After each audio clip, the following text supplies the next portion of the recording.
Before we begin, a quick heads up. This episode contains references to suicide and domestic abuse. Please take care while listening, and if that feels heavy today, it's completely okay to skip this one.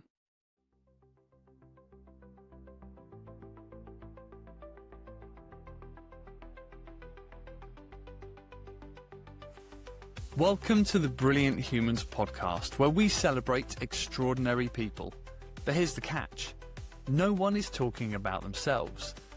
Every guest is here to share the story of a brilliant human who shaped them, inspired them, or changed their life forever. They might be famous or completely unknown, alive or no longer with us. A teacher, a parent, a stranger, a leader, a friend. These are real stories, honestly told. Stories of kindness, creativity, courage and connection, because brilliance deserves to be shared. This is the Brilliant Humans podcast. Welcome to the show. Today on the Brilliant Humans podcast, I'm thrilled to welcome Paul Naisbitt to the show.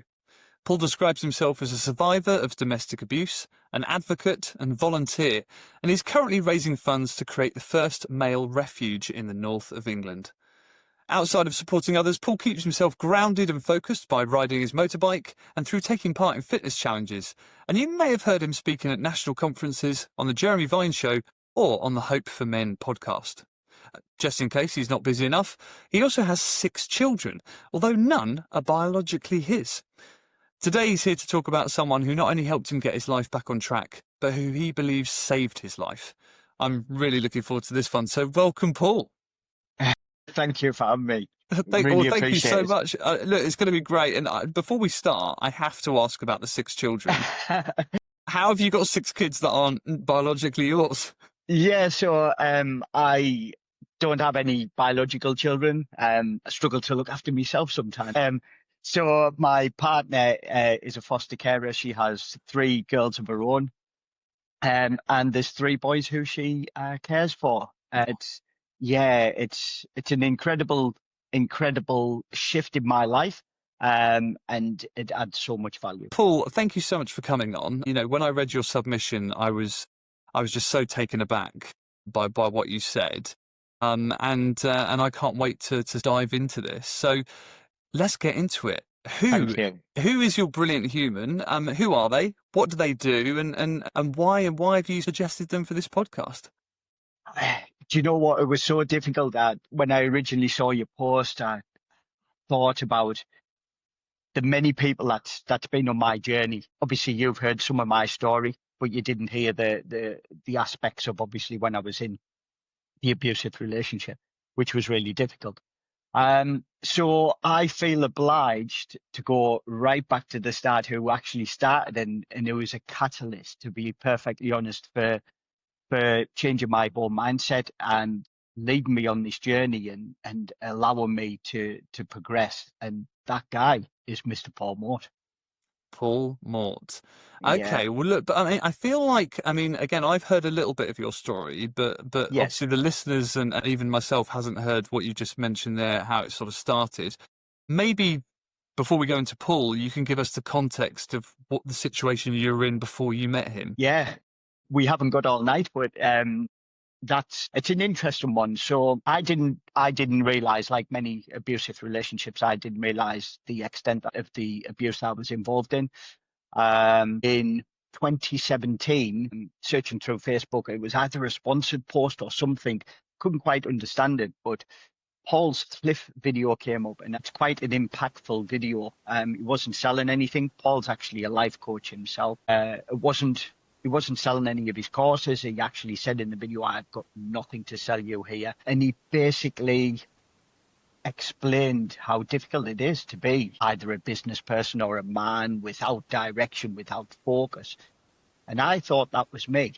I was rapidly going downhill. You know that, but I'll let the listeners know I'm diagnosed autistic.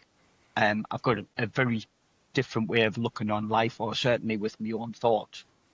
So I basically, he started running day seminars, which ultimately funneled into his larger paid programs. He doesn't hide that in any way, shape or form.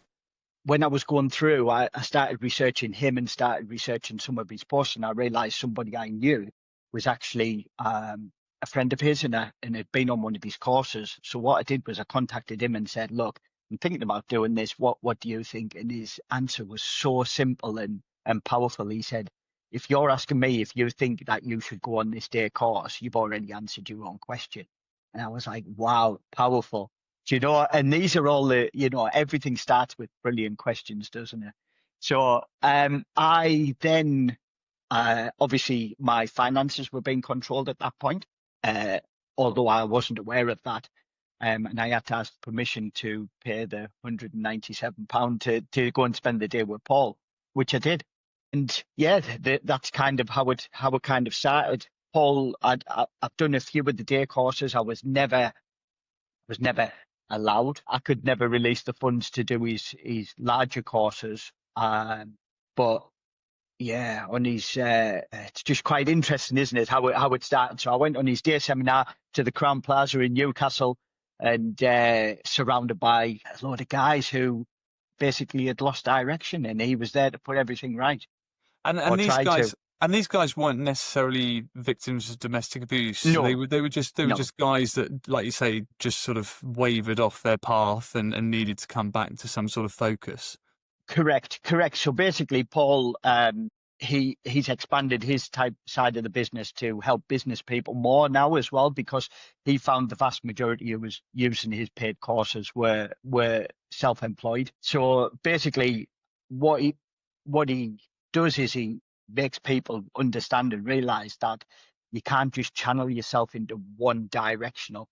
One direction. So they either throw themselves into work, or they throw themselves into destructive habits, or the relationship suffers due to that. So in my eyes, from a domestic abuse point of view, everything was my fault.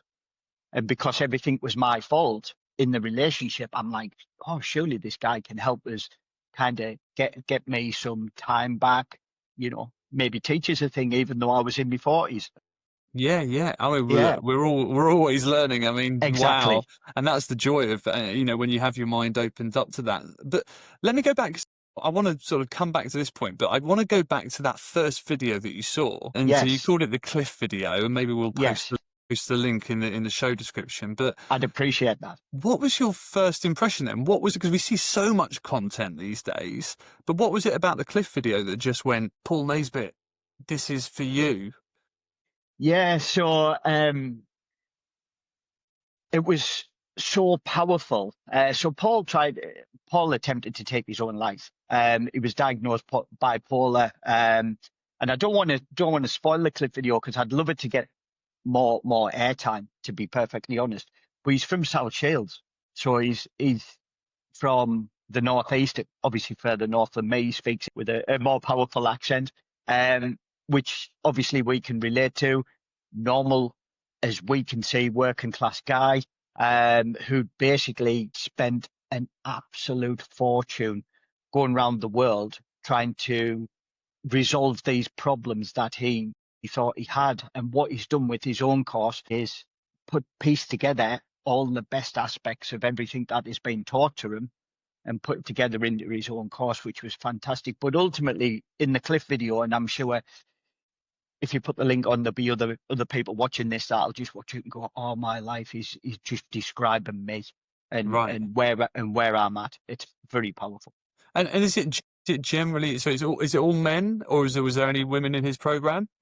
So interestingly enough, and the reason why I'm laughing, because it's quite, I know the full reasons, but he first started training just or working with just men, because he said, in his words, I've never been a girl, so I don't know. So, and when he was doing these day seminars as a channel, he actually tried to work with women. And incidentally, my ex-wife actually went along to one of his day courses. Now, I know now that was probably to find out exactly what was going on, and because there was zero change, zero attempt, nothing at the time, which I'm sure you can appreciate. So it was more, I mean, for her, it was more about, let's see what Paul's up to. It was, again, going back to that Exactly. controlling aspect rather than an Exactly. actual interest in what you were doing. Yes. Yeah, definitely. Yeah, wow. I mean, and so coming back to Paul, Yes, Paul Mort, we've got to yes, make sure we make sure we're talking about the right Paul. yes. What is it, do you think? I mean, you immediately thought of him as a brilliant human, and which, you know, it sounds like he really is. But what is it about him? Is it his kindness? Is it courage? Is it his creativity? Is it the fact he's been around the world and picked up? What is it about him that you would describe as brilliant? He takes an interesting approach. He's very, very hard hitting. He works a lot with accountability, and one of his words is "do what you said you would." So basically, it's something I'm ex-military, as you know from my talks.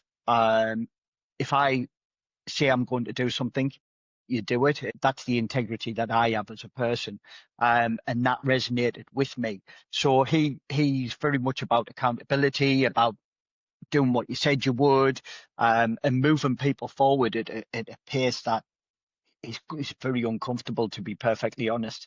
I certainly, to be honest, if I was in these longer paid courses at that time, because we're talking around the time of 2018, I wouldn't have been in a position to even complete it, thinking back now. So, we all say everything happens for a reason. It's quite interesting. Although I really wanted to do it, I was in a financially controlled environment that I wasn't able to spend the money to do these longer paid courses. But he puts out so much free content, and at the time I was kind of listening to it, but it hasn't really sunk in until years later when I've started to realize, when I'm out of the situation that I was in, I was like, wow, that all makes sense now.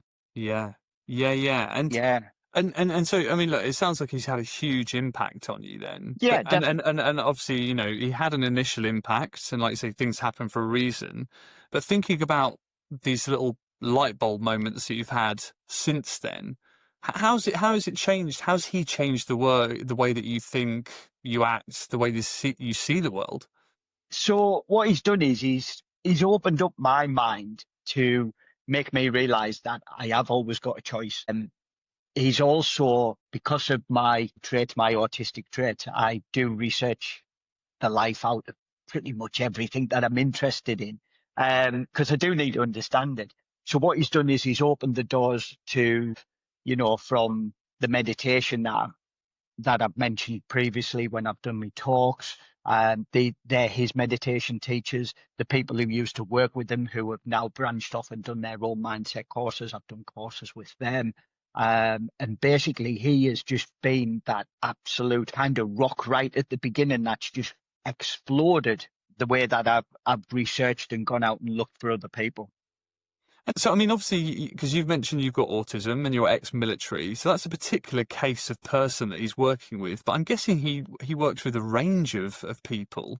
So how does he manage to have the impact on different people in different scenarios? Yeah, that's a great question. I think ultimately you decide your challenges, if I want to put it like that. So what he does is, very basically, he does what's called the F5 system. So that's family, finance, fitness, and fun, being in there. And what you do is you score yourself in them areas every single day, and you write down your 3 wins of the day, which is where that comes from as well.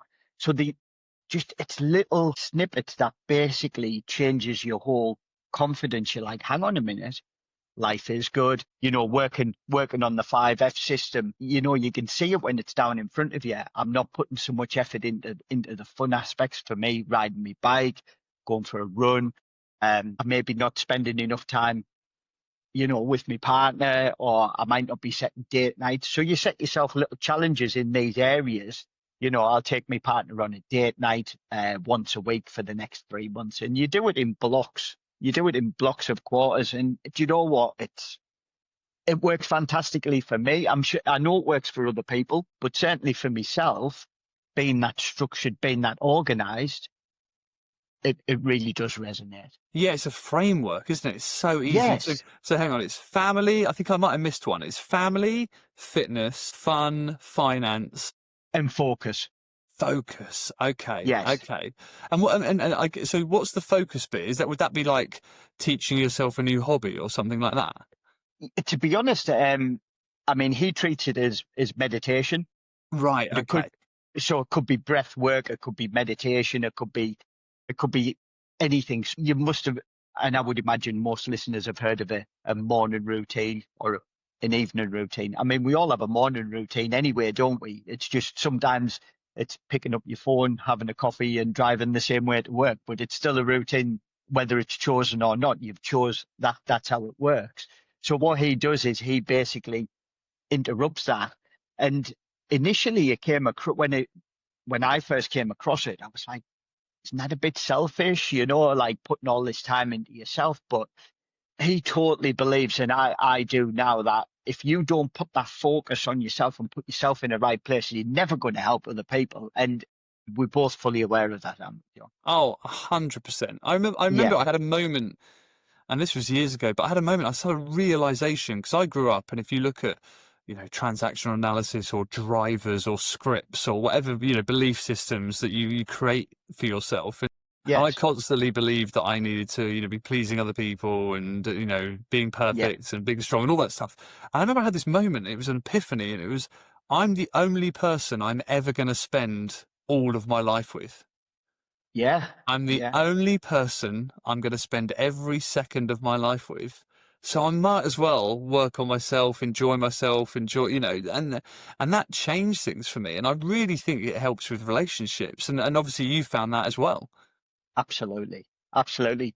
Yeah, it helped us get out of a relationship Yeah. that wasn't serving us. And I know, it's not funny, but he helped us. Yeah. And he helps a lot of people realize that it's quite a funny thing. He made a joke of it. I remember once that, he either makes relationships or he breaks them, Yeah. because ultimately people they either gel together or they're not meant to be, and they just go. And I think it's a great way of reframing things. I'm certainly not bitter about my ex or anything like that, because ultimately I wouldn't be sat here talking to you, and we've got And so doing all the much to be great, grateful. and Yeah, way more than that, doing all the great work you're doing, helping all of exactly. the Thank victims. you. I mean, what you're doing, and this is what I love about brilliant people, is they have this halo effect because they create other brilliant Yes. people, and they create other brilliant people. It's kind of funny, this show, because we're talking about someone else, but actually I always get two brilliant people. It's the guest, so you, and then the person they're speaking about. You're listening to the Brilliant Humans podcast, where here's the catch: no one is talking about themselves, only the brilliant human who has changed their life. If you've got someone you'd like to celebrate, drop us a note at brillianthumanspodcast@gmail.com. I want to come back to, because I think you said something really interesting about neglecting other aspects of that five. And so I'm Yeah. guessing when you were in your situation, and I'm thinking of other people that maybe would be in their situation, I'm guessing when you neglect the other four, and you focus so much on one, that's when you start getting yourself into real trouble. So I'm thinking in your Yeah. situation, you must have, not been looking at focus. You said finance wasn't in your control. Your fitness wasn't there. So you were probably and fun wasn't there. So you were probably just focused on the family aspect, thinking that's what you had to focus on. But actually that had turned into a controlling relationship that made you think that. Is that, am I right? Have I got that framework kind of Yeah, correct? yeah, certainly, and it's an interesting way, and interesting way that you've taken on that. So I was only allowed to go to these day seminars, and my friend got me the discount ticket, contacted him direct, and just said, look, this guy's been before, he wants to come again, can he have a discounted ticket? And that was the only way that I was, one, allowed to go, and B, I was told if Paul Moore didn't sort me out, then we didn't have a marriage. And obviously at that time was quite devastating. There was a lot of, we've all heard these dynamics. So ultimately that's the route I took, and that's the area that I was focusing on. Yeah. So she was getting all this validation, certainly from me, trying to sort this out. And ultimately, yeah, the relationship was getting worse and worse and worse. Yeah, yeah. And Yeah, you hear about, I mean, it might be any one of the five. You hear about people that just go down, I'm obsessed with the finance yeah, route. I'm obsessed with with the money. business. And, Yeah, exactly that. And then they look round and they haven't got any friends, they haven't got any family, and they go, well, what was it all worth? yes, And equally, if you went down the fitness route and just focus on fitness, that wouldn't be healthy either. So I really like this. I'm going to be really thinking about it. What was Paul's story? I mean, I kind of can't help but think his name is Mort, which is Morty. Yeah. Latin for Morty. death. So I mean, it's almost he's giving new life and killing off these lives and bringing new lives into the world, which is amazing. But why did he start going on the journey? You said something about he wasn't particularly happy. Yeah. So what was he focused on then? What was he lacking in his own life? Sure, yeah. I don't want to steal his joy if people want to go and search him out. I mean, it's common knowledge, so I'll drop a couple of bombs. I don't know how long you've been into fitness, but he was one of the partners of Lean Greens. Okay. So Lean Greens, the supplement company. Yeah. But yeah, he had a substance problem because he had a lot of money. The way he describes it is he got to the top of the ladder, successful company, hot wife, got to the top of this ladder and realized he climbed up the wrong one. That's how he puts it. So he climbed up the wrong one. So it all came to a head when he was diagnosed bipolar, but he used to go missing from his wife. His wife used to worry Leslie. And he was stood on the edge of a cliff in South Shields, ready to go. And do you know what? I know it's not the place that people go on holiday these days, but if ever anybody knows South Shields, there's one cliff, and it's where the signs up. I've got some photographs to remind me, but he was stood on the cliff and she found him, and she basically stood in front of him and just said one thing to him which really changed his direction, and that was, do you really want your kids to grow up knowing that the father, and that was the leverage that he needed. I mean, and what a brave story to tell, because I think there is still such a taboo around suicide, but as sadly you and I both know, it's the biggest killer of men under 50, certainly in this country, which whenever I say that, I'm like, that cannot be right, but it is. Absolutely. Men under 50, it's the biggest killer, but I think there's so many men now particularly that are just, stuck in a really bad place. So yeah. But you must have seen a lot of these guys through the power of Paul Mort and the work he's done. You must have seen a lot of them get out of that. I mean, how powerful is that? It's absolutely incredible because, interestingly enough, after these day seminars, he basically there's a couple of lessons that he taught me, which was, and the most powerful one. I've took a deep breath there. You probably noticed, because he said, "You have the life that you're willing to put up with," and I was like, "Whoa." Yeah. So I was sat there, and obviously, I'd just been discarded, for a major one, and it was around Christmas 2019. So when we're talking about suicide and pulling it back into that, I phoned the police out on Christmas Day 2019 to report everything. Right. And that was I just wanted it to be on a significant day that I would never forget. Don't know why, but I picked Christmas Day. And to be perfectly honest with you, and I'm smiling and laughing because this was the framework that I was in at the time, or the mindset that I had.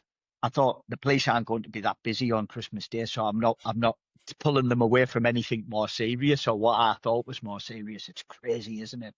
Yeah. So obviously I lost track with a lot of Paul's work, because I was then taken back into the interventions team, into Harbour Support Services for Domestic Abuse. I was taken in a couple of months prior, and they actually helped me do the timeline, and I was put on suicide watch as well. Wow. Well, and thank you for sharing. Thank you for sharing. No, you're welcome. Like I say, it's a taboo subject. It's something that a lot of us have been touched by in different ways. And sometimes it's really easy to think it's a really selfish thing, and it's quite the opposite. It's a lot of these people think they're doing the right thing for the people around them. And actually, if they could, it's an illness, right? It's at the very bottom of the barrel. And none of us ever want that person to do that. So thank you for sharing. And for listeners, I saw you speaking at a conference and I was just blown away. And one of the things that really struck me, and you've sort of mentioned it about Paul, is it's about the lens you look at life through, isn't it? And it's the choice, and like you say, you make three things every day, and you actually realise, oh my word, I'm actually quite lucky, and you can change your perspective on life. So is that something that you carry with you today, that is one of the lessons you've learned from Paul? Yeah, absolutely. I mean, I did it for years anyway. I did it for years through him. Obviously, that stopped around the back end of 2019 and into 2020. And we all remember COVID starting. It was around March, wasn't it? Yeah, it March was time March 2020. 2020. Yeah, when we got Yeah, locked down. exactly. Yeah. And do you know what? It was the best thing that could have happened to me. It was, it was like a breath of fresh air. It kept that distance. And thankfully, what Paul did is he did an online webinar. It was like, how can I reach out to people? How can I help people through this? And he did an online webinar. And every time he did an online webinar, I was like, I need to delve back in. And every time I went back in, although I was like, yeah, I've heard this. Hang on a minute. I didn't hear that the last time. Do you know, I was just getting snippets and snippets. And I implemented a system via Paul, my own system to basically just help me through them times. And although you've come across the lost cycle and healing isn't linear, although my life's a roller coaster now with 6 kids that aren't mine, but hey, he's basically propelled me. And obviously through his contacts and the people who's done his courses, they're now doing their own life coaching, etc. It's amazing. It's amazing. Yeah. And what I'm hearing there is it's not only about the change of mindset, but it's about putting the habits in place Definitely. and actually making sure it becomes a habit. And once you've got that habit, it just becomes part Yes, of your life, doesn't it? But that's the it toughest. does. The toughest part is actually making it a habit. Because if you did it for a few days, then forgot about it, It's not it's not going to it's have not the going to work. no. No, But no. I mean, you talked about the ripple effect there that he's had. And now I'm thinking about it. I mean, imagine all of the people he's not only coached, but all of the people that have gone off and done the meditation stuff, and you, and then the people that you've all helped. I mean, but how would you Yeah, describe what's Paul Mort's legacy right now? yeah. I mean, I think he realizes how many people he's impacted and how many people's lives he's changed. Um, and he's not for everyone, Jonathan. He's not for everyone. Like I said right at the beginning, he's very hard hitting, but he doesn't shy away from that. He has certainly an approach that not a lot of coaches have. He is empathetic, but he has his own way of doing it. And yeah, you do what you said you would. You're willing to put up with the life that that you need. And action is the only answer. He is all about that. It's really powerful, and he sounds like a truly brilliant person. So, I mean, do you keep in touch with him? Do you speak to him on a regular basis? No, no, not at all. Not Yeah. at all. I'm just another number on his Facebook followers. That's amazing, isn't it? And we've had a few of these. We've had a few because I assumed when we did this it would be people, maybe that people knew closely. But actually, we've had a few people, and sometimes there's people where they haven't even met them. They've never even met this person, but this person has had such an impact on their Yes. life that they see them as a brilliant human. And there's so many people out there. Um, but Paul, look, I mean, I've really enjoyed hearing about Paul Mort. I really hope he listens to this. And so if he does, it kind of leads me to the last question. What would you like to say to Paul now you've got the forum to do so? Um, I think without welling up, and you can tell I'm quite emotional now. Thank you is not enough. Yeah, he's really has saved my life. Ah, it's amazing. Well, look, thank you. And look, I hope you know that what you're doing is saving other people's lives. And what you're doing is so inspirational. I mean, I've only known you for a short time, but I see the stuff you're working on. And Thank I'm you. so delighted to have you on here, and just keep doing the great work you're doing, because, Yeah, I Paul might appreciate be a that. brilliant human, but so are you. and I've really enjoyed you sharing your story and Paul's on here today. So thank you so much, Paul. No, thank you for the opportunity. Really enjoyed it. Thank you for listening to the Brilliant Humans podcast. If you've got a brilliant human you'd like to celebrate, then email us at brillianthumanspodcast@gmail.com to find out how to share their story. Or, if you've got someone you'd simply like to thank, why not tell them now? It might just make their day. And if you've enjoyed this episode, please don't forget to follow, like, or leave us a comment. It really helps more people discover these brilliant stories. See you next time.